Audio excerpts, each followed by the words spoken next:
नमस्कार। आज से हम लोग सामान्य हिंदी में पढ़ेंगे उपसर्ग एवं प्रत्यय। तो चलिए शुरू करते हैं। तो सबसे पहले बात करते हैं उपसर्ग क्या होता है। तो उपसर्ग वह शब्दांश है जो किसी शब्द के पूर्व जुड़कर उसमें विशिष्ट अर्थ भर देता है। जैसे हार शब्द के पूर्व आ जोड़ने से आहार बन जाता है, अतः आ शब्द क्या है, एक उपसर्ग है। ठीक है, यानी कि अगर कोई मूल शब्द है, उस मूल शब्द के पहले कोई पद जुड़ता है तो एक विशिष्ट अर्थ वाला शब्द बन जाए, तो इस पहले वाले पद को क्या कहते हैं, उपसर्ग कहते हैं। ठीक है, यानी कि आपको उपसर्ग को पहचानने के लिए संधि विच्छेद आनी चाहिए और उसमें आपको ये भी पता लगाने आना चाहिए कि इस शब्द में मूल शब्द क्या है, उसके पहले जो पद होगा उसी पहले पद को कहेंगे उपसर्ग।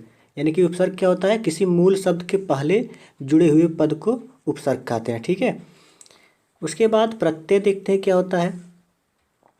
तो प्रत्यय क्या होता है, तो वह शब्दांश जो मूल शब्दों के अंत में जुड़ करके उनके अर्थ में विशेषता या परिवर्तन ला देते हैं, वे प्रत्यय होते हैं। ठीक है, जैसे अगर कोई शब्द सुंदर है, यानी कि एक सुंदर शब्द के अंत में ता जोड़ने पर सुंदरता शब्द बन जाता है, अतः ता एक प्रत्यय है। ठीक है, यानी कि अगर किसी शब्द के, जैसे अगर कोई मूल शब्द है उसके बाद में कोई उत्तर पद जुड़े तो उस उत्तर पद को क्या कहते हैं, प्रत्यय कहते हैं। ठीक है, तो उपसर्ग और प्रत्यय में समझने के लिए आपको संधि विच्छेद आनी चाहिए और आपको ये पता लगाने आना चाहिए कि मूल शब्द क्या है। ठीक है, यानी कि मूल शब्द के बाद में जो शब्द होगा उसे कहेंगे प्रत्यय और मूल शब्द के जो पहले होगा उसे कहेंगे उपसर्ग। ठीक है, जैसा कि हम लोगों ने भी ऊपर देखा।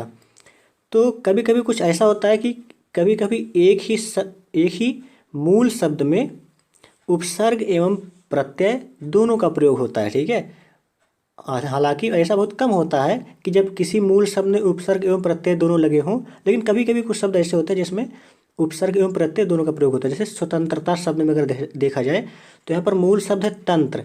ठीक है, लेकिन इससे पहले स्व का प्रयोग हुआ, यानी कि स्व उपसर्ग है और ता इसमें प्रत्यय है। ठीक है, तो स्वतंत्रता शब्द में स्व उपसर्ग है और ता प्रत्यय है और मूल शब्द है तंत्र। ठीक है, तो स्वतंत्रता शब्द एक ऐसा शब्द है जिसमें उपसर्ग एवं प्रत्यय दोनों का प्रयोग हुआ है।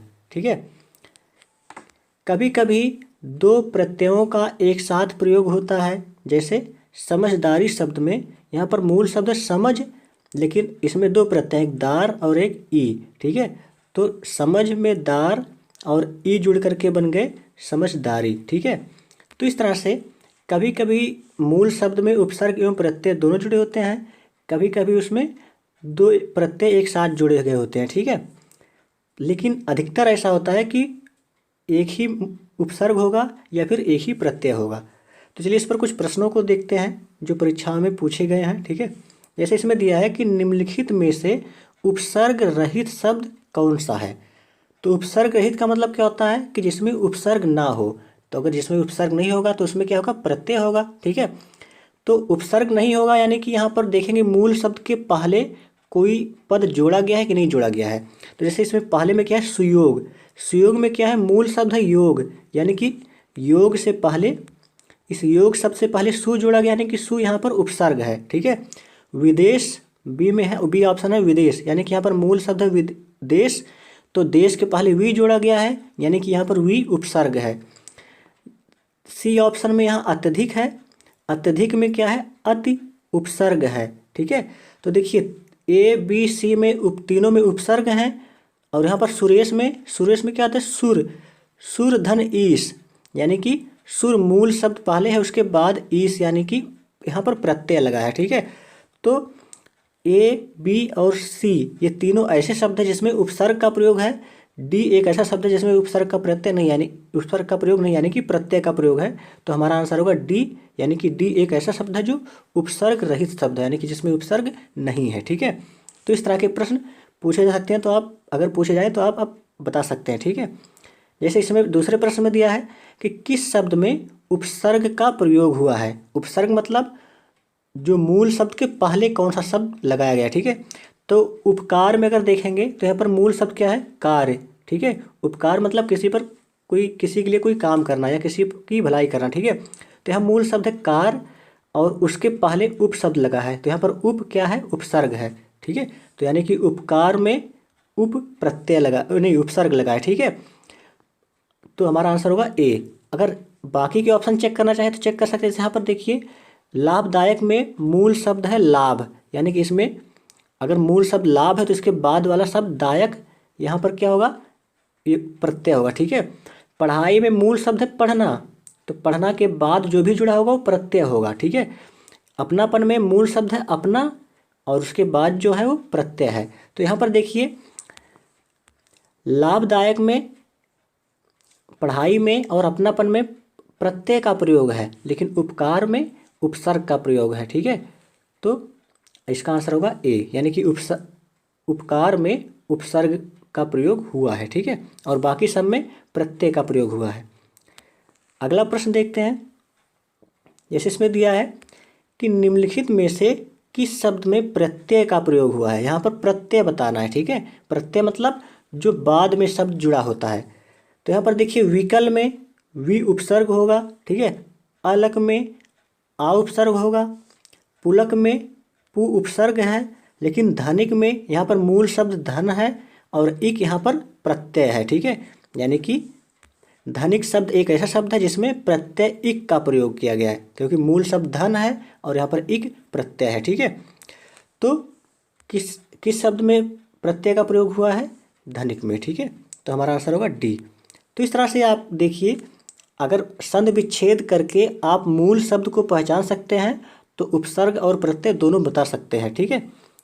तो संधि विच्छेद यानी कि संधि वाला चैप्टर अच्छे से पढ़िए, उसके बाद संधि विच्छेद करिए, फिर देखिए कि मूल शब्द के पहले कोई शब्द जोड़ा गया यानी कि उपसर्ग है और मूल शब्द के बाद क्या जोड़ा गया यानी कि प्रत्यय कहाँ पर है, ठीक है। चौथा प्रश्न है कि निम्नलिखित में से किस शब्द में प्रत्यय लगा हुआ है, यानी कि प्रत्यय वाला शब्द बताना, ठीक है। तो देखिए सागर, तो सागर एक शब्द है, ठीक है, रूढ़ शब्द है। नगर, अगर मगर और जादूगर, ठीक है। तो यहाँ पर देखिए जादू मूल शब्द है, जादू से जादूगर बना है, ठीक है। तो जादूगर के बाद यहाँ पर प्रत्यय लगा है, यानी कि ये क्या होगा, डी ऑप्शन होगा हमारा आंसर होगा, क्योंकि जादूगर में यहाँ पर प्रत्यय लगा हुआ है, यानी कि मूल शब्द जादू है उसमें प्रत्यय लगा करके जादूगर बनाया गया है, ठीक है। तो आंसर होगा डी। पांचवा क्वेश्चन यानी कि इसमें लास्ट प्रश्न, इससे पूछा है कि उपसर्ग युक्त शब्द है, यानी कि इसमें ऐसा ऑप्शन बताना जिसमें उपसर्ग हो, ठीक है। तो यहाँ पर देखिए पहला है आहार विहार। तो अगर यहाँ से ध्यान से देखें तो यह मूल शब्द हार है, ठीक है। इसके पहले यहाँ पर वी लगाया गया है और आ लगाया, यानी कि यहाँ पर क्या होगा, यहाँ आ उपसर्ग है और यहाँ वी उपसर्ग है। तो हमारा आंसर होगा ए, यानी कि ए आहार और विहार दोनों उपसर्ग युक्त शब्द है, ठीक है। ऑप्शन चेक करना चाहें तो यहाँ पर देखिए चढ़ावा, चढ़ाई, ये इसमें कोई उपसर्ग का प्रयोग नहीं हुआ है। भुलावा और छलावा यहाँ पर प्रत्यय का प्रयोग हुआ, क्योंकि यहाँ पर भूलना मुख्य शब्द है, ठीक है। यहाँ पर छलना मुख्य शब्द है, तो इसके बाद में प्रत्यय का प्रयोग हुआ है। ये डूबता चढ़ता, इसमें आ प्रत्यय लास्ट में लगा है, ठीक है, क्योंकि यहाँ पर डूबना और चढ़ना मूल शब्द है, तो बाद में प्रत्यय का प्रयोग हुआ है। तो उपसर्ग युक्त शब्द कौन है, तो उपसर्ग युक्त शब्द है आहार और विहार, क्योंकि इसमें आ उपसर्ग है और इसमें वी उपसर्ग है, ठीक है। तो इस तरह से प्रश्न परीक्षा में पूछे जाते हैं। अधिकतर लोग उपसर्ग और प्रत्यय पढ़कर छोड़ देते हैं, लेकिन ये नहीं देखते कि अगर ये बताना किस शब्द में उपसर्ग होगा, किस शब्द में प्रत्यय होगा, तो उसे कैसे बताएंगे, ठीक है। तो उसके लिए आपको संधि विच्छेद आनी चाहिए, और संधि विच्छेद करने के बाद आपको ये भी आनी चाहिए कि मूल शब्द के पहले कोई शब्द जुड़ा है तो क्या होगा, उपसर्ग होगा, लेकिन अगर मूल शब्द के बाद में कोई शब्द जुड़ा है तो क्या होगा, प्रत्यय होगा, ठीक है। तो ये रहा उपसर्ग और प्रत्यय का जो बेसिक कॉन्सेप्ट है। अब इसके बाद हम लोग अगली क्लास से उपसर्ग के प्रकार पढ़ेंगे, कितने प्रकार के उपसर्ग होते हैं और उसके कई सारे उदाहरण पढ़ेंगे, और उसके बाद प्रत्यय के प्रकार पढ़ेंगे कि कितने तरह के प्रत्यय होते हैं और उसके प्रकार पढ़ेंगे और उसके उदाहरण देखेंगे, ठीक है। तो चलिए मिलते हैं अगली क्लास में, तब तक के लिए नमस्कार। नमस्कार, हम लोग हिंदी में उपसर्ग एवं प्रत्यय पढ़ रहे हैं। आज इस क्लास में हम लोग पढ़ेंगे उपसर्ग के प्रकार। तो चलिए शुरू करते हैं। तो बात करते हैं उपसर्ग के प्रकार, कितने प्रकार के उपसर्ग होते हैं। तो ऐतिहासिक दृष्टि से हिंदी में तत्सम यानी कि संस्कृत वाले शब्द, तद्भव यानी कि हिंदी वाले, और देशी यानी कि क्षेत्रीय जो भाषाओं से उत्पन्न हुए हैं, एवं विदेशी सभी प्रकार के उपसर्ग मिलते हैं। ठीक है, तो अब चलिए एक एक करके सभी के कुछ उपसर्ग और उसके उदाहरण देखते हैं, यानी कि कुछ प्रमुख उपसर्ग एवं उनके उदाहरण को पढ़ते हैं। तो सबसे पहले शुरू करते हैं संस्कृत के उपसर्ग यानी कि तत्सम वाले। ठीक है, संस्कृत के उपसर्ग एवं उनके उदाहरण। तो जो तत्सम उपसर्ग होते हैं उसे सबसे पहले देखते हैं। ठीक है, तो इससे पहले है अधि, यानी कि आदि उपसर्ग से कौन कौन से शब्द बने हैं, यानी कि अधिकार, अधिपत और अधिनायक में कौन सा उपसर्ग है, तो अधि उपसर्ग है। ठीक है, अति उपसर्ग की बात करेंगे तो अत्यधिक, अत्यंत, अतिरिक्त, अतिशय में कौन सा उपसर्ग है, अति उपसर्ग। ठीक है, उसके बाद अनुपसर्ग की बात करें तो यहाँ पर अनुच्छेद, अनुकरण, अनुसरण, अनुसार और अनुशासन में अनु उपसर्ग है। अप उपसर्ग अपयश, अपमान, अपकार में अप उपसर्ग है। अभि उपसर्ग अभियान, अभिषेक, अभिनय, अभिमुख में अभि उपसर्ग है। ठीक है, उसके बाद अव उपसर्ग अवगुण, अवनति, अवतार, अवतरण, इन सब में अव उपसर्ग है। आ उपसर्ग आजीवन, आगमन, आरक्षण, आक्रमण, इन सब में आ उपसर्ग है। उसके बाद उत उपसर्ग उत्कर्ष, उत्तम, उत्पत्ति, इन सब में उत उपसर्ग का प्रयोग हुआ है। उद्गम, उद्भव में उद उपसर्ग का प्रयोग हुआ है। ठीक है, उप उपसर्ग का जो प्रयोग है वो उपदेश, उपवन, उपमंत्री, उपहार, इन सब में उपसर्ग का प्रयोग हुआ है। ठीक है, उसके बाद है दुर, यहाँ पर है तो दुर्जन, दुर्गम, दुर्दशा, दुराचार, इन सभी में दुर उपसर्ग का प्रयोग हुआ है। अगर आगे है दुस्साहस, दुष्चरित्र, दुष्कर, इन सभी में दुष् उपसर्ग का प्रयोग हुआ है। उसके आगे है निरपराध, निर्जन, निराकार, निर्गुण, इन सब में निर उपसर्ग का प्रयोग हुआ है। निसार, निस्तार, निश्चल, निश्चित, इन सब में निस उपसर्ग का प्रयोग हुआ है। निवारण, निपात, नियोग, निषेध, इन सब में नि उपसर्ग का प्रयोग हुआ है। उसके बाद पराजय, पराभाव, परामर्श, पराक्रम, इन सब में परा उपसर्ग का प्रयोग हुआ है। तो देखिए आपको बस एक बार पढ़ना है सारी चीज़ों को। ठीक है, हिंदी एक ऐसी विषय है जिसे आप महसूस कर सकते हैं पढ़ करके, तो कोई ज़रूरी नहीं कि आप सबको रटना पड़ेगा, बस आप एक दो बार पढ़ेंगे तो सारी चीज़ें याद हो जाएंगी बड़ी आराम से। ठीक है, जैसे परिजन, परिक्रमा, परिपूर्ण, परिमाण में पर उपसर्ग का प्रयोग हुआ है। आगे यहाँ पर है प्र उपसर्ग, तो प्रख्यात, प्रबंध, प्रबल, प्रस्थान, प्रकृत, इन सब में प्रा उपसर्ग है। प्रतिकूल, प्रत्यक्ष, प्रतिक्षण, इन सब में प्रत उपसर्ग है। और उसके बाद विशेष, विदेश, विलाप, वियोग, विपक्ष, इन सब में वि उपसर्ग है। ठीक है, तो इस तरह से यहाँ पर देख सकते हैं सम उपसर्ग यानी कि संपूर्ण, संस्कार, संगम, संतुष्ट, संभव, इन सब में सम उपसर्ग का प्रयोग हुआ है। सुजन, सुगम, सुशिक्षित, सुपात्र, इन सब में सु उपसर्ग का प्रयोग किया गया है। ठीक है, तो इस तरह से कुछ ये तत्सम वाले शब्द हैं जो संस्कृत यानी कि संस्कृत के समान होते हैं, और इन सब उपसर्ग का प्रयोग करके इतने सारे शब्द बनाए जा सकते हैं। ठीक है, या ये सारे शब्दों में ये उपसर्ग प्रयोग किए गए हैं। चलिए कुछ हिंदी के उपसर्ग देख लेते हैं और उसके उदाहरण कुछ देख लेते हैं। जैसे यहाँ पर है अभाव, अछूता, अथाह, अटल, इन सब में आ उपसर्ग है। ठीक है, यहाँ पर देखिए मूल शब्द भाव है, यहाँ पर छूना है, यहाँ था, यहाँ टल यानी कि टलना, तो ये सब क्या है, मूल शब्द है और उसके पहले आ उपसर्ग है। ठीक है, उसके बाद है अनमोल, अनपढ़, ये अनपढ़ दो बार टाइप हो गया, तो अन यहाँ पर उपसर्ग है। ठीक है, कपूत और कचोट में यहाँ पर का उपसर्ग है। कुचाल, कुचक्र में कु उपसर्ग है। तो बस इन सब को एक बार आपको पढ़ना है। ठीक है, जैसे दुबला, दुलारा, दुधारू में दु उपसर्ग है। निगोड़ा, निडर, निहत्था, निकम्मा, निषेध में नि उपसर्ग है। ठीक है, तो बस पढ़ते जाइए, सारी चीज़ें याद होती जाएंगी। अव या अव में अवगुण, अवगर, अवघर, अवसर, अवसान में यहाँ पर देखिए यहाँ पर अव उपसर्ग है, यहाँ पर अव उपसर्ग है, ठीक है, अव या अव। भरपेट, भरपूर, भरसक, भरमार में भर उपसर्ग है। सुडोल, सुजार, सुघड़, सुफल में सु उपसर्ग है। अधपका, अधकचा, अधमरा, इसमें अध उपसर्ग है।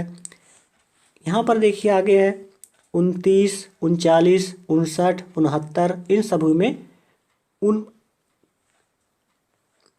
उपसर्ग का प्रयोग किया गया है, ठीक है। परलोक, परोपकार, परसर्ग, परहित, इन सब में पर उपसर्ग का प्रयोग किया गया है। यहाँ पर है बिन बादल, बिन ब्याह, बिन जाने, बिन पाए, इन सब में बिन उपसर्ग का प्रयोग किया गया है। तो बस एक बार आपको किताब उठाकर आपके पास जो भी किताब है बस पढ़ते जाइए, सारी चीज़ें आपको क्लियर होते जाएंगी। बस संधि विच्छेद थोड़े आने चाहिए ताकि आपको पता चले कि हाँ ये मूल शब्द है, इसके पहले ये उपसर्ग है। जैसे अरबी फारसी के उपसर्ग अगर देखें और उससे कुछ उदाहरण देखें तो यहाँ पर है अल उपसर्ग, यानी कि अलबत्ता, अलगरज में अल उपसर्ग है, ठीक है। कमजोर, कम वक्त, कम अक्ल में कम उपसर्ग का प्रयोग हुआ है। खुश नसीब, खुशखबरी, खुशहाल, खुशबू, इन सब में खुश उपसर्ग का प्रयोग किया गया है। उसके बाद यहाँ पर है फिलहाल में फिल उपसर्ग का प्रयोग हुआ है। दरअसल, दर हकीकत में दर उपसर्ग का प्रयोग किया गया है। नापसंद, नासमझ, नाराज, नालायक, इन सब में ना उपसर्ग है। गैर हाजिर, गैर कानूनी, गैर मुल्क, गैर जिम्मेदार, ये सब इनमें गैर उपसर्ग का प्रयोग हुआ है। तो देखिए उर्दू फारसी वाले सब हैं शब्द, ठीक है। अरबी फारसी यानी कि एक तरह से उर्दू अल्फाज वाले, ठीक है। तो बस एक बार आपको सब पढ़ना है, ठीक है। जैसे यहाँ पर देखिए बनाम, बदौलत, बस्तूर, बगैर में बा उपसर्ग, और यहाँ पर बाकायदा, बाइज्जत, बामौका, इन सब में बा का उपसर्ग का प्रयोग हुआ है। बदमाश, बदनाम, बदकिस्मत, बदबू, इसमें सब बद उपसर्ग का प्रयोग है। बर्दाश्त, बर्खास्त, यहाँ पर बर उपसर्ग का प्रयोग हुआ है। आगे है बेईमान, बेइज्जत, बेचारा, बेवकूफ़, इनमें सब बे का उपसर्ग का प्रयोग है। लापरवाह, लाचार, लावारिस, लाजवाब, इन सब में ला उपसर्ग है। आगे है सरताज, सरदार, सरपंच, सरकार, इन सब में सर उपसर्ग है। हमदर्दी, हमराह, हम उम्र, हमदम, इन सब में हम उपसर्ग है। हर दिन, हर साल, हर बार, हर एक, यहाँ पर हर उपसर्ग है क्योंकि यहाँ पर मूल शब्द दिन, साल, बार और एक है, तो इसके हर यहाँ पर सबके पहले हर उपसर्ग का प्रयोग किया गया है, ठीक है। उसके बाद अगर अंग्रेजी के उपसर्ग की बात करें और उसके कुछ उदाहरण देखें तो जैसे सब उपसर्ग ऐसा है जैसे सब इंस्पेक्टर हो गया, सब कमेटी, सब जज, ठीक है। यानी कि इंस्पेक्टर के पहले सब लगा देंगे तो सब इंस्पेक्टर हो जाएगा, तो सब यहाँ पर क्या हो गया, उपसर्ग हो गया। डिप्टी, जैसे कलेक्टर के पहले डिप्टी लगा देंगे तो डिप्टी कलेक्टर हो जाएगा, ठीक है, तो डिप्टी एक उपसर्ग हो जाएगा। रजिस्ट्रार यानी कि डिप्टी रजिस्ट्रार, डिप्टी मिनिस्टर, इन सब में डिप्टी शब्द क्या है, उपसर्ग है, ठीक है। वाइस, जैसे वाइस राय, वाइस चांसलर, वाइस प्रेसिडेंट, इन सब में वाइस उपसर्ग है, ठीक है। उसके बाद हेड उपसर्ग, जैसे हेड मास्टर, हेड क्लर्क में हेड उपसर्ग है। जनरल मैनेजर, जनरल सेक्रेटरी में जनरल उपसर्ग है। Chief minister, chief engineer, chief secretary, इन सब में चीफ उपसर्ग है, ठीक है। उसके बाद यहाँ पर है कुछ उपसर्ग के समान प्रयुक्त होने वाले संस्कृत के अव्यय, ठीक है। कुछ संस्कृत शब्द होते हैं जो उपसर्ग के समान प्रयोग किए जाते हैं, जैसे अध, तो अधोलिखित, अधोमुखी, अधोगति में अध उपसर्ग का प्रयोग किया गया। जैसे अंतःकरण, अंतःपुर, अंतर्मन, अंतर्देशी में अंतः उपसर्ग का प्रयोग हुआ है, ठीक है। अशोक, अकाल, अनीत में आ उपसर्ग है। चिरंजीवी, चिरकाल, चिरायु में चिर उपसर्ग है। पुनर्जन्म, पुनर्लेखन, पुनर्जीवन में पुनर् उपसर्ग का प्रयोग है। आगे यहाँ पर बहिर्गमन, बहिर्जात में बहिर उपसर्ग का प्रयोग है। सज्जन, सत्कर्म, सदाचार, सत्कार्य में सत उपसर्ग का प्रयोग हुआ है। पुरातत्व, पुरावृत्त में पुरा उपसर्ग का प्रयोग हुआ है। उसके बाद समकालीन, समदर्शी, समकोण, इन सब में सम उपसर्ग का प्रयोग हुआ है। सहकार, सहपाठी, सहयोगी, सहचर में सह उपसर्ग का प्रयोग हुआ है। तो इस तरह से देखिए हम लोगों ने तत्सम, तद्भव, देशज, विदेशज में अरबी, फारसी और अंग्रेजी सबके उपसर्ग देख लिए, उनके काफ़ी एग्जाम्पल भी देखे, उदाहरण भी देखे। तो बस आपको करना क्या है, बस आपके पास जो भी किताब है वैसे अधिकतर तो मैंने बता ही दिया, बस आपको सारी चीज़ें एक बार बड़े इत्मीनान के साथ आराम से बैठकर पढ़ना है। ठीक है, चलिए कुछ प्रश्न कर लेते हैं। जैसे इसमें देखिए निर्वाह में उपसर्ग है, तो निर्वाह में क्या होगा, वाह मूल शब्द है, उसके पहले निर उपसर्ग है। ठीक है, तो नी नहीं होगा, निर उपसर्ग होगा। ठीक है, तो आंसर होगा निर। ठीक है, यानी कि निर्वाह में निर उपसर्ग है। ठीक है, दूसरा दिया संस्कार शब्द में किस उपसर्ग का प्रयोग हुआ है, तो इसे आपने ऊपर ध्यान से देखा होगा। तो संस्कार में ये होता है समधन कार्य, यानी कि सम उपसर्ग है। ठीक है, उसके बाद है बेइंसाफी में प्रयुक्त उपसर्ग है, तो आप सभी को पता होगा इसमें इंसाफ मूल शब्द है, इसके पहले बे उपसर्ग है। ठीक है, तो आंसर होगा बे। ठीक है, उसके बाद यहाँ पर देखिए निम्नलिखित में से किस शब्द में उपसर्ग का प्रयोग हुआ है, तो ये सवाल तो हम लोगों ने पिछली क्लास में भी देखा था। उपसर्ग यानी कि किसके पहले, यहाँ पर देखिए उपकार में क्या है, कार के पहले उपसर्ग है, तो हमारा आंसर ए होगा। लाभदायक में मूल शब्द लाभ है और इसके बाद प्रत्यय का प्रयोग हुआ है। पढ़ाई में पढ़ना मूल शब्द है, इसके बाद प्रत्यय का प्रयोग हुआ है। अपनापन में मूल शब्द अपना है, इसके बाद प्रत्ययपन का प्रयोग हुआ है। तो लाभदायक में पढ़ाई और अपनापन में प्रत्यय का प्रयोग हुआ है, जबकि उपकार में उपसर्ग का प्रयोग हुआ है। ठीक है, तो आंसर होगा ए। तो इस तरह से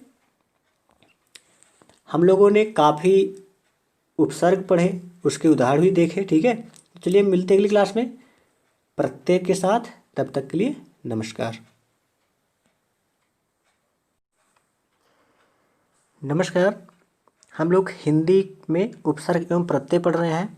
आज हम लोग प्रत्यय के बारे में पढ़ेंगे। ठीक है, चलिए शुरू करते हैं। तो प्रत्यय में हम लोग पढ़ेंगे प्रत्यय के प्रकार। तो प्रत्यय के मुख्यतः दो भेद होते हैं, यानी कि दो प्रकार होते हैं, कृत प्रत्यय और एक तद्धित प्रत्यय। तो चलिए देखते हैं कृत प्रत्यय क्या होता है और तद्धित प्रत्यय क्या होता है, उसके बाद इसके बारे में और उदाहरण के माध्यम से समझते हैं इसे। ठीक है, तो पहला है कृत प्रत्यय। तो कृत प्रत्यय क्या होता है, वे प्रत्यय जो धातु रूप यानी कि क्रिया में जोड़े जाते हैं उन्हें कृत प्रत्यय कहते हैं। ठीक है, या फिर वे प्रत्यय जो धातु या क्रिया में जोड़े जाते हैं कृत प्रत्यय कहलाते हैं। जैसे लिख धातु से बने शब्द में प्रत्यय जोड़ना, तो लिख धातु मतलब लिखना एक क्रिया है, तो उससे बना है लेख, और उसमें जब अक प्रत्यय जोड़ते हैं तो शब्द बनता है लेखक। ठीक है, यानी कि यहाँ अक एक कृत प्रत्यय है। कैसा प्रत्यय है, कृत, क्योंकि ये लिख धातु वाले शब्द में जोड़ा गया है। ठीक है, यानी कि क्रिया में जोड़ा गया है। तो लेखक क्या है, कृदंत शब्द है। ठीक है, तो कृत प्रत्यय को कृदंत प्रत्यय भी कहते हैं और इसके शब्द को कृदंत शब्द भी कहते हैं। ठीक है, तो इस तरह से कृत प्रत्यय क्या होता है, जो क्रिया में जोड़े जाते हैं, जो प्रत्यय क्रिया में जोड़े जाते हैं वो कृत प्रत्यय होते हैं। हम सीधे सीधे ऐसे मान कह सकते हैं। ठीक है, उसके बाद तद्धित प्रत्यय क्या होते हैं। तद्धित प्रत्यय वे जो धातु को छोड़कर अन्य शब्दों जैसे संज्ञा, सर्वनाम, विशेषण आदि में जुड़ते हैं वो तद्धित प्रत्यय कहलाते हैं। यानी कि जो क्रिया में जुड़ेंगे जो प्रत्यय उसे कहेंगे कृत प्रत्यय, लेकिन क्रिया के अलावा संज्ञा, सर्वनाम या विशेषण जैसे किसी शब्दों में अगर कोई प्रत्यय जुड़ता है तो उसे तद्धित प्रत्यय कहते हैं। जैसे यहाँ पर देख सकते हैं सेठ धन आनी हो गया सेठानी, यानी कि सेठ क्या होता है, एक व्यक्ति का नाम होता है। ठीक है, जो भी कोई बड़ा व्यापारी होता है उसे सेठ कहते हैं। बड़ा व्यापारी या कोई भी व्यापारी होता है उसे सेठ कहते हैं, और उसमें अगर आनी प्रत्यय लगा दें तो सेठानी बन जाता है। तो सेठ क्या है, एक व्यक्ति है, व्यक्ति है यानी कि संज्ञा है। ठीक है, तो इसमें जब प्रत्यय जोड़ेंगे तो तद्धित प्रत्यय कहलाएगा, यानी कि यहाँ आनी क्या है, तद्धित प्रत्यय है। ठीक है, तो इसे ध्यान में रखेंगे कि कृत प्रत्यय क्या होता है। कृत प्रत्यय जो होता है वो धातु या क्रिया में जोड़े जाते हैं, और तद्धित प्रत्यय क्या होता है, वो क्रिया को छोड़ करके बाकी अन्य शब्दों में जैसे संज्ञा, सर्वनाम, विशेषण इन सब में तद्धित प्रत्यय जुड़े होते हैं। ठीक है, तो चलिए कुछ प्रमुख प्रत्यय और उनके उदाहरण देखते हैं। तो सबसे पहली बात करते हैं कृत प्रत्यय की। ठीक है, तो यहाँ पर देखिए अक प्रत्यय, जैसे लेखक, पाठक, कारक, गायक में अक प्रत्यय है। उसके बाद पालन, सहन, नयन, चरण में अन प्रत्यय है। घटना, तुलना, वंदना, वेदना, इनमें अना प्रत्यय है। उसके बाद माननीय, रमणीय, दर्शनीय, पूजनीय, श्रवणीय, इन सब में अनीय प्रत्यय है। सूखा, भूला, जागा, पूजा, इच्छा, दीक्षा, इन सब में आ प्रत्यय है। लड़ाई, सिलाई, पढ़ाई, चढ़ाई, इन सब में आई प्रत्यय है। उसके बाद उड़ान, मिलान, दौरान, इन सब में आन प्रत्यय है। छलिया, बढ़िया, और इस शब्द में या प्रत्यय है। पठित, व्यथित, फलित, पुष्पित, इन सब में इत प्रत्यय है। उसके बाद चरित्र, पवित्र, इन सब में इत्र प्रत्यय है। अड़ियल, मरियल, सड़ियल, इन सब में यल प्रत्यय है। वैसे शब्द अजीब हैं। हंसी, बोली, त्यागी, रेती, इन सब में ई प्रत्यय है। तो बस आपको सब एक बार ऐसे पढ़ते चले जाना है, सारी चीज़ें अपने आप याद होती चली जाएंगी। ठीक है। तो इच्छुक, भिक्षुक में उक प्रत्यय है। कर्तव्य, वक्तव्य में तव्य प्रत्यय है। आता, जाता, बहता, मरता, गाता, खाता, ठीक है, इन सब में ता प्रत्यय है। उसके बाद अति, प्रीति, शक्ति, भक्ति, इन सब में ती प्रत्यय है। आते, जाते, खाते में ते प्रत्यय है। उसके बाद अन्यत्र, सर्वत्र, अस्त्र, इन सब में त्रा प्रत्यय है। चंदन, क्रंदन, मंदन, बेलन, इन सब में ना प्रत्यय है। पढ़ना, लिखना, बोलना, गाना, इन सब में ना प्रत्यय है। उसके बाद है तद्धित प्रत्यय। ठीक है, यानी कि जो संज्ञा, सर्वनाम और विशेषण में जुड़े जाते हैं। तो यहाँ पर देखिए चतुराई, लड़ाई, चौड़ाई, पंडिताई, इन सब में आई प्रत्यय है। आइन, जैसे ठकुराइन, और इनमें आइन प्रत्यय है। सेठानी, नौकरानी, इन सब में आनी प्रत्यय है। बहुतायत, पंचायत, अपनायत में आयत प्रत्यय है। उसके बाद लोहार, सोनार, दुधार, गंवार, इन सब में आर प्रत्यय है। आहट, चिकनाहट, घबराहट, चिल्लाहट, कड़वाहट, इन सब में आहट प्रत्यय है। सबके बाद में देखिए आहट जुड़े हुए हैं। ठीक है। उसके बाद है इल प्रत्यय। तो कुटिल, जटिल, फेनिल, स्वप्निल, धूमिल, इन सब में इल प्रत्यय है। वरिष्ठ, बलिष्ठ, कनिष्ठ, वरिष्ठ, गरिष्ठ, इन सब में इष्ट प्रत्यय है। उसके बाद सुंदरी, बोली, पक्षी, खेती, देहाती, इन सब में ई प्रत्यय है। ग्रामीण, कुलीन में ईन प्रत्यय। देखिए ग्रामीण ड़ा को ना के ही बराबर समझा जाता है। ठीक है, इसलिए यहाँ पर ईन प्रत्यय होगा। भारतीय, राष्ट्रीय, भवदीय, पाणनीय, इन सब में ई प्रत्यय है। चलिए कुछ तत्सम के प्रत्यय देख लेते हैं, जैसे आदरणीय, प्रिया, माननीय, इच्छा, श्रुता, पूजा, इन सब में आ प्रत्यय है। देवरानी, भवानी, इन सब में आनी प्रत्यय है। कृपालु, दयालु, निद्रालु, श्रद्धालु, इन सब में आलू प्रत्यय है। ठीक है। उसके बाद पल्लवित, पुष्पित, फलित, हर्षित, इन सब में इत प्रत्यय है। गरिमा, नीलिमा, मधुरिमा, महिमा, इन सब में इमा प्रत्यय है। दैनिक, वैज्ञानिक, वैदिक, अलौकिक, इन सब में इक प्रत्यय है। ठीक है। वैसे आप इनका संधि विच्छेद करेंगे, जैसे लौकिक में क्या है, यहाँ पर देखिए अलौकिक में उपसर्ग और प्रत्यय दोनों, यहाँ पर अ उपसर्ग है और इक प्रत्यय है, और लोक यहाँ पर मूल शब्द है। ठीक है। यहाँ पर देखिए घटक, शतक, ठंडक में का प्रत्यय है। पत्रकार, जानकार में कार प्रत्यय है। अंडज, जलज, पंकज, देशज, विदेशज, इसमें सब में ज प्रत्यय है। ठीक है, यानी कि जा प्रत्यय है। परजीवी, बुद्धिजीवी, लघुजीवी, दीर्घजीवी, इन सब में जीवी प्रत्यय जुड़ा हुआ है।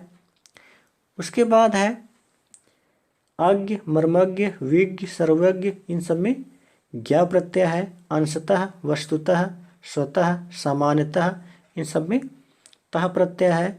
मुख्यतया, विशेषतया, सामान्यतया, इन सब में तया प्रत्यय है।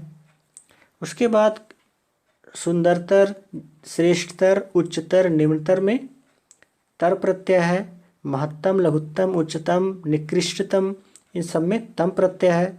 नवीनता, मधुरता, सुंदरता, इन सब में ता प्रत्यय है। ठीक है। कृतित्व, ममत्व, महत्व, सतीत्व, इन सब में त्व प्रत्यय है। विद्यमान, बुद्धिमान में मान प्रत्यय है। गुणवान, धनवान, बलवान, रूपवान, इन सब में वान प्रत्यय है। चलिए कुछ तद्भव यानी कि हिंदी वाले उपसर्ग प्रत्यय देखते हैं। उपसर्ग नहीं, प्रत्यय। जैसे बतंगड़ में अंगड़ प्रत्यय जुड़ा हुआ है। ठीक है। रटंतु और घुमंतु में अंतु प्रत्यय है। खरत, बढ़त, रंगत, लिखत, इन सब में अत प्रत्यय है। इसके बाद कठिनाई, बुराई, सफाई, इन सब में आई प्रत्यय है। खाऊ, टिकाऊ, बिकाऊ, इन सब में आऊ प्रत्यय है। और आप या आपा यानी कि मिलाप में आप प्रत्यय है और बुढ़ापा में आपा प्रत्यय है। ठीक है। उसके बाद है आर या आरा या आर्य। जैसे कुम्हार, लोहार में आर प्रत्यय है। घसियारा में आरा, पुजारी और भिखारी में आरी प्रत्यय जुड़ा हुआ है। झगड़ालू और दयालु में आलू प्रत्यय है। कसावट, बनावट, लिखावट में आवट प्रत्यय, यहाँ पर सजावट भी है। ठीक है। उसके बाद छपास, प्यास, लिखास, निकास, इन सब में आस प्रत्यय है। गड़बड़ाहट, घबराहट, चिल्लाहट, इन सब में आहट प्रत्यय है।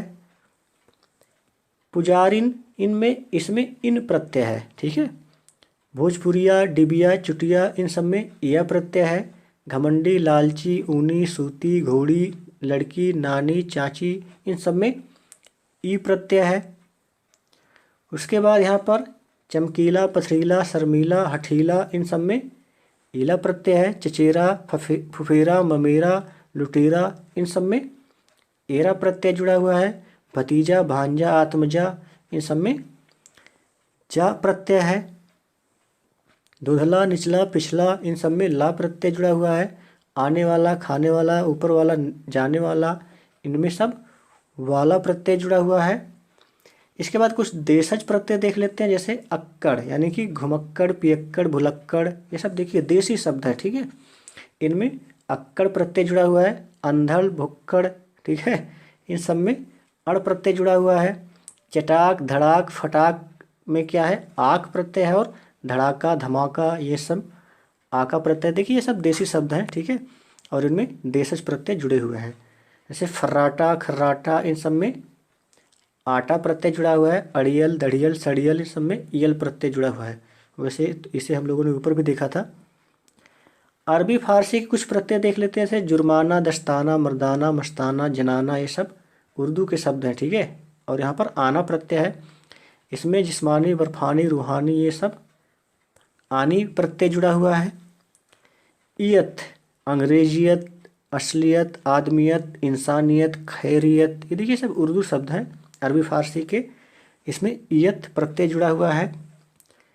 कार, जैसे काश्तकार, पेशकार, सलाहकार, दस्तकार, इन सब में कार प्रत्यय जुड़ा हुआ है। खोर प्रत्यय से गमखोर, घूसखोर, रिश्वतखोर, और ये इन सब में खोर शब्द जुड़ा हुआ है। ठीक है। कारीगर, किमियागर, बाजीगर, जादूगर, इन सब में गर प्रत्यय जुड़ा हुआ है। जादूगरी में गरी और बाबूगिरी, कुलीगिरी में गिरी, अच्छा गरी और गिरी प्रत्यय है। ठीक है। जैसे गरी, जादूगरी में गरी प्रत्यय है और बाबूगिरी और कुलीगिरी में ये गिरी प्रत्यय जुड़ा हुआ है। उसके बाद मददगार, यादगार, रोजगार, परहेजगार में गार प्रत्यय जुड़ा हुआ है। ईदगाह, चारागाह, बंदरगाह में गाह प्रत्यय जुड़ा हुआ है। उसके बाद है जिंदगी, गंदगी, बंदगी, इन सब में गी प्रत्यय है। इत्रदान, पीकदान, कमलदान, ये कुछ नहीं है, कमलदान, इन सब में दान प्रत्यय जुड़ा हुआ है। ईमानदार, दुकानदार, मालदार, फौजदार, कर्जदार, इन सब में दार प्रत्यय जुड़ा हुआ है। नाक, खतरनाक, खौफनाक, दर्दनाक, शर्मनाक, इन सब में नाक प्रत्यय जुड़ा हुआ है। देखिए सब उर्दू के शब्द हैं ये सब, ठीक है। चालबाज, धोखेबाज, मुकदमेबाज, ये इन सब में बाज प्रत्यय जुड़ा हुआ है। उसके बाद है दरबान, बागवान, मेजबान, इन सब में बान प्रत्यय है। अक्लमंद, जरूरतमंद, दौलतमंद, इन सब में मंद प्रत्यय जुड़ा हुआ है। अंग्रेजी के कुछ प्रत्यय को देखते हैं, जैसे ism, communism, Buddhism, socialism, Marxism, इन सब में इज्म प्रत्यय है। इष्ट प्रत्यय जैसे सोशलिस्ट, बुद्धिस्ट, मार्क्सिस्ट, सोशलिस्ट, इन सब में इष्ट प्रत्यय है। तो इस तरह से हम लोगों ने कृत प्रत्यय, तद्धित प्रत्यय, तत्सम प्रत्यय, उपसर्ग प्रत्यय, देशी में देशज प्रत्यय, विदेशी में अरबी, फारसी और अंग्रेजी के प्रत्यय देख लिए। चलिए कुछ प्रश्नों को हल करते हैं जो परीक्षाओं में पूछे गए हैं। जैसे निर्वासित में प्रत्यय है, तो निर्वासित, यहाँ पर इत प्रत्यय लगा हुआ है, ठीक है, यानी कि प्रत्यय मतलब जो बाद में लगा हुआ, तो निर्वासित में निर्वास में इत जुड़ा हुआ है, तो इत क्या होगा, प्रत्यय होगा, ठीक है। जैसे यहाँ पर उपसर्ग और प्रत्यय दोनों है। निर्वास में जो मूल शब्द है वो वास है, इसके पहले निर उपसर्ग है और इत प्रत्यय है, ठीक है। तो प्रत्यय पूछा है तो बताएंगे इत इसमें प्रत्यय है। दूसरा प्रश्न है लेखक शब्द के अंत में कौन सा प्रत्यय है, तो अगर इसे आप लोगों ने ऊपर ध्यान से पढ़ा होगा तो लेखक में क्या होता है, लेख धन अक, यानी कि लेखक, तो अक प्रत्यय है इसमें। उसके बाद दिया है अनुज शब्द को स्त्रीवाचक बनाने के लिए आप किस प्रत्यय का प्रयोग करेंगे, तो अनुज का स्त्रीलिंग होता है अनुजा, यानी कि अनुज में आ प्रत्यय जोड़ेंगे, ठीक है, यानी कि इसका आंसर होगा सी, ठीक है। उसके बाद चौथा इसमें है कृदंत प्रत्यय किन शब्दों के साथ जुड़ते हैं, तो कृदंत मतलब ये कृत यानी कि क्रिया के साथ जुड़ते हैं, ठीक है, तो इसका आंसर होगा क्रिया। तो कृदंत प्रत्यय क्रिया के साथ जुड़ते हैं और जो तद्धित प्रत्यय होते हैं वो संज्ञा, सर्वनाम और विशेषण आदि के साथ जुड़ते हैं। तो इस तरह से ये प्रत्यय हो गए और इसी के साथ उपसर्ग एवं प्रत्यय वाला चैप्टर यहीं पर समाप्त होता है। आप हम लोग अगली क्लास में मिलेंगे एक नए चैप्टर के साथ, तब तक के लिए नमस्कार।